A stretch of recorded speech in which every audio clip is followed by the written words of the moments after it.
Hey, you want to see something really scary? What's your favorite scary movie? I'm gonna scare the hell out of you. What was living behind that boy's eyes was purely and simply evil. They're coming to get you, Barbara. When there's no more room in hell, the dead will walk here. What's blood for, if not for shedding? Welcome to Fright Night. Welcome back to Jump Scare. I'm Betty. And I'm Shad. This week we're covering 1975 Dracula Rides Again.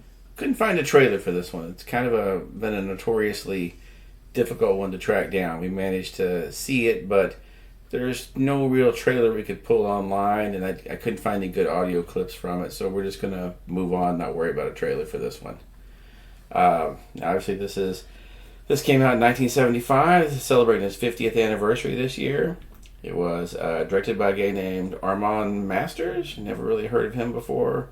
The screenplay was by Caleb Strode. I love how they had to put based on characters from Bram Stoker's novel. Like, it's out of copyright, guys. I think it's okay. You don't need to throw that in anymore. But yeah, so... it gives us some, I don't want to say prestige, but it gives them like, oh, we kind of know what's up. Yeah, we know this is going to be classy because we're going to base it off of the book. Yeah. Now, obviously, this is Dracula in the Old West. That's why I was like, this is freaking amazing. Like, I'm all about this. Yeah, and, first thing, I loved how they did instead of coming into England on a ship, he comes into Tombstone, New Mexico, which, not exactly right, but these Italian movies were famous for their odd geography. And, like, I remember, what is it in Pieces, where they would just, like, show a McDonald's sign, then they would show a car where they were driving obviously on the wrong side of the road. And they're like, this is America. There's even more so with these spaghetti westerns that they did. And then you make a horror movie out of it, too. They don't even care. They liked the name Tombstone. They didn't care what state it was in. They had some desert to throw around. That was all they needed. Yeah, it was a mountain. We're good. Desert and a mountain, we're fine. So instead of coming into England on a ship, this Dracula comes into Tombstone on the train. Yeah, because there was a point where, like, the trains were like a big thing. Oh yeah, all the Old West movies, it was the railroad was coming. Yes. The railroad guy was evil, so you had to work the trains in there. And of course, he's going to come in style. That's the fanciest thing he could come in. Obviously, he's not going to come in a boat. There's nothing but damn fucking dirt and sand. Yeah. And apparently... Not sand. Whatever the fuck is on dirt. Yeah, sand. Desert. Sand, okay. Desert. So apparently the train had been robbed at some point. Yes. And these poor train robbers, they broke into the luggage to try and... Yeah. No, but I was going to say because, in these, like, spaghetti westerns, there's always, like, the robbers hear about, like, what is going to be dropped, like, in Deadwood, like, the actual show was, like, the Orient, like, they were going to be coming into, like, the railroad, and they were coming in with their different, whatever they were bringing in, which was sometimes was, like, drugs or whatever. So they got the, like, intel. Yeah, that this train was going to have valuables on it. There was going to be something very important on it. Little did they know that was Dracula in his crate back there inside the coffin. Surprise! They make the mistake of opening it. Dracula comes out, kills everybody, but he does leave the engineer. The engineer is going to be his Renfield. Because, of course, Dracula needs someone to get this train there. Now, Dracula was played by an actor named Armando Bianchi, and the I forgot what his name was in the movie. I think they just called him something like Marco or something like that. But he was played by an actor named Salvatore Sallucci, and he's your typical Renfield. He just looks like the kind of sniveling coward that would be Renfield. Yeah. So, the town screeches through, the train screeches through the town of Tombstone, doesn't stop. The sheriff and them, they have to get together, ride out, stop the train. They find everybody dead on it except for, the Renfield character, the Renfield stand-in, who they put in jail because the town's not big enough to have the insane asylum. Yeah. But of course, you know. Yeah, we don't know. Maybe he did kill all these people. He got mad or whatever. Who knows? But yeah, so that's when, of course, you know, they just leave the train back in the station till they can figure out what's going on. And of course, that's when Dracula comes out at night. Now, you know what's crazy about this? When did Salem's Lot come out again? Salem's Lot came out in 1979. So I feel like it's one of those things where it's like, did Stephen King say this? Because it's kind of like, yeah, you know, there's elements that you can like. The Armando guy playing the vampire is a very tall, thin. You know, they do the dual thing where part of the time he looks like the Nosferatu vampire with the jagged fangs and the creed. You know, he's bald, whatever that, and then part of it he looks more like the normal, handsome Dracula. Yeah. You know, I guess it's like as he's, you know, depending on what mood he's in, or like he shows his true face and all that. Yeah. Yeah, he reminded me of that. What's his name? Reggie Nalder or something that played. Yeah. Yeah, he reminded me kind of that guy.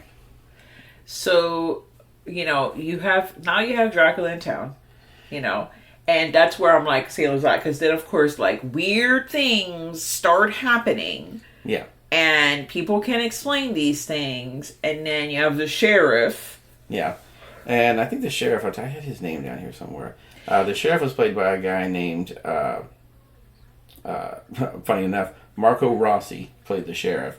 And he's your typical good guy, you know, that's like, oh, I don't know what's going on here, but I'm going to get to the bottom of it. Because he has like a feeling, which, I mean, if you really think about it, he could be like Mina's, like, husband or soon-to-be husband or whatever the hell her boyfriend's yeah, if they were going to do character. something like that, but they kind of they don't go to that quite as much. They more have Dracula, because they skip the woman, like they skip the Mina and whatever part. That's not really because they wanted to cash in on a little bit of sexiness too, because they really play up the, you know, they've got the saloon there that's got all the ladies of the evening that Dracula is, of course, keen to take a visit to. Yeah, he's all about that. And of course, he's in his, like, regular, like you said, look. He's not in his, like, creepy look. He's in his other face to the ladies. Because, you know, he has to have brides. Yeah, and they don't see that face until he's about to attack. And then, of course, by the time they've been, you know, turned into the vampire brides, it doesn't matter.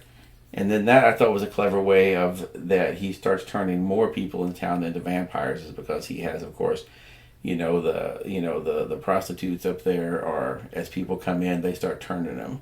And no one thinks anything about not seeing these women out during the day because, you know, they've been up all night, so they're not as alarmed by that. Yeah. I actually got my wires crossed because I was really thinking about it, and I was thinking about Mina and the guy, and I'm really thinking about obviously the guy that always brings Dracula in. What's his face? He is more like the sheriff, because there has to be someone that's going to go against Dracula to bring him out. He's the Von Helsing guy. I was at the tip of my tongue and I could not get it out. Because they make it a point this time, the sheriff's not just like some local yokel. Like, he's an educated guy. He has books. Because, you know, most of the places when they go into these people's houses and the Old West things, there's just a horseshoe hanging on the wall, and that's the extent of their decorations. But this guy has a bookcase that has like a dozen books on it, which is practically the library in that town. He the mayor, he the sheriff. No, this is not Incubus. It's not Incubus, where one guy was the doctor, the coroner, the sheriff, the private investigator, the funeral home director. I mean, he's the most well-read guy in the town, so he has a little bit of like I said, he's written 12 books. That makes him smarter than everybody in that town. But that's what I'm saying. He has to wear more than just the one hat. My thing is, see what I'm saying? See what I did there? Now, my favorite part was when the Gatling gun came out.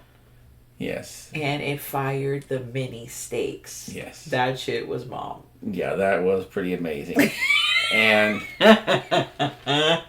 you know, I thought it was particularly clever that, you know, a lot of the old West things, they would always have, the one Native American character that would come in to help them out with it. And I thought it was cool. They had the guy come in here. Of course, it's 1970, so it was just played by another Italian guy. But they had him come in, and he had heard of the Nosferatu and that kind of thing. There had been word about that kind of thing. And he knew that you should use silver. So they were using some of the like silver-tipped arrows. He was using those to help to fight the vampires. And I thought that was kind of a clever that they always do. You know, have the... Because before they would usually, if he wasn't a bad guy, he was usually just the sidekick. But he actually got to be helpful in this one. So I thought that was kind of cool. Yeah. You never know. These Italian, like, filmmakers, they always come up with the most, like, extraordinary stuff. And let me tell you, it's very, like, you have, obviously, like, the Italian style, which, I don't want to say copies, but they're, like, have to be definitely influenced by, like, Hammer films. Like, so it has that, like, look to it. Well, this said it was put out by Anvil Studios. So I'm wondering, like, that's the only thing I could find with them was this one movie. I guess they must have made this one and then done. Because there was a lot of these studios that cropped up and made one or two movies and then just kind of disappeared. Yeah, because, at that time, my dad was, like, obsessed with Westerns. He would literally record them over my, like, tapes, like, cartoons. Like, I'm trying to watch, like, Rainbow Bright over here, and now all of a sudden I'm in the middle of a Western. I'm like, what the hell happened to my damn cartoon? So they were Westerns just left and right. So for them to, like, crop up with, like, okay, let's hit, like, the Dracula thing with the Western, that's just, like, I guess it just didn't take off. I'm surprised more people didn't do it, to be honest. Because it just seems like you've already got a lot of the studios already had Western sets because the Westerns were so popular throughout the 60s and 70s. Just use the sets and just do a horror movie on it. If you didn't do vampires, do a werewolf. That would seem like that would lean into this kind of thing too, Because during the day, I guess maybe because it's just like a timing thing. Like, because during the day in this one, it was like trying to figure out what the heck is going on in the town, trying to, like, gather people that were, like, still alive either, because you have to still people coming in through the train. Like, people are coming in, there's people traveling through the town, going into the next town or whatever. It's a growing town, that's always fluctuating in numbers and stuff like that. So whomever the sheriff, was even able to try to get to, like, make him, believe that there was Dracula. Like, there was this. I was trying to, what was the name of the Native American? It was like Running Wolf or something like that. They always give him the craziest names. I know, just it's so bad. In the context of, like, there was no shame. Like, come on, guys, SMH. But so the sheriff is trying to just get people on his side. So that was like the daytime. The nighttime is when obviously the activity gets picked up. So I don't know why, like you said, why there were other, like, production, like, houses come out. Didn't pick up on this thing, because it seems like it would just lend itself to it. You have to build the sets. You've already got it there already. Yeah, you already have. Like I said, then you got the showdown at the end. It was a little bit like, you watch this and it's like, what was the John Wayne movie that inspired Carpenter? Like Rio Bravo or something? Where they're like holed up in there and they're having to fight off the bandits and everyone at the end. That's what this reminded me of. They're holed up in the church. That's where you said they whip out the Gatling gun, firing the little stakes out at the vampires. You got the, Running Wolf. He's firing the arrows with the silver. Of course, you've got the town preacher who's always, like, half drunk. He's, blessing. I thought it was cool when he blessed the bullets. And they were using that because it was hitting them. They didn't just like explode, but they were hurt by it more than just by a regular bullet. I thought that was a cool trick. Yeah. And I really like this. It's I think they should do more of these. I give it 2.5 knives. Yeah, I'm gonna give it 3 knives. Yeah, I want to go the 3 knife route, but it's one of those, like, one, obviously it's a movie of its time. Like, it's not world renowned. This is, and then There's a lot of things in here, like... It's problematic. There's Yeah. some things could be definitely problematic. Even though the sheriff's the enlightened guy, he's not very enlightened when it comes to the, you know, the women in the town and the, you know, the sex workers. Because I said prostitutes earlier, which I know that's not PC, but that's what they called them in the movie. Yeah. Which was probably a step up from what they were going to call them, but they just toned it up just a little bit, you know? But also tuta, that's what I'm hearing in my Yeah. head. Like, you know. Yeah. But I'm all about any movie where there's Dracula. He has to have his brides. I love the brides. I was a bride once for Halloween. I remember. I needed 2 other brides because you can't be Solo multi-bride, solo bride. But yeah, it's just so damn interesting. You know, the look, like the blood, you know, all the deaths that happen, like, you know, ripping people's heads off. Yeah, they did some great effects in this. Crazy stuff. But I don't know, guys. Like, is this... I mean, what do you think? Like, I just wonder how long people listened before they realized we were lying. If it was immediate or if it was 2 minutes in, 5 minutes in. Let us know in the comments what you think of our April Fool's movie. April Fool's! It's April Fool's Day today! Yay! Yes! We decided not to pull a very harmful prank. We just thought this one would be fun. Let us know in the comments what you thought about our movie. And is this a movie you'd watch? Yeah, is this a movie you'd watch? Because I'm telling you right now, I am making this fucking movie. I was having a lot of fun thinking about it. I was just picturing them having to jump on the train and stop it. You know, Renfield's holding on to the dead man switch and won't let go. Yeah. I'd watch this movie. I would watch this movie. And it would probably get a good 3 knives from me. I would make this movie if I could. All I need is one of those dead western, like one of those like Western lots. towns. Yeah, we just got to go out there and find that. Find one of those towns they do the historical tours in. We'll just film it at night. Yeah, just get a group of friends, and here we go. We're making a fucking vampire spaghetti western. Yep. You know? Well, thank you so much for listening to our April Fool's episode. Like I said, let us know in the comments what you thought of it and would you watch this movie. Yeah. And stay tuned to the horror, guys. It'll be real horror next time.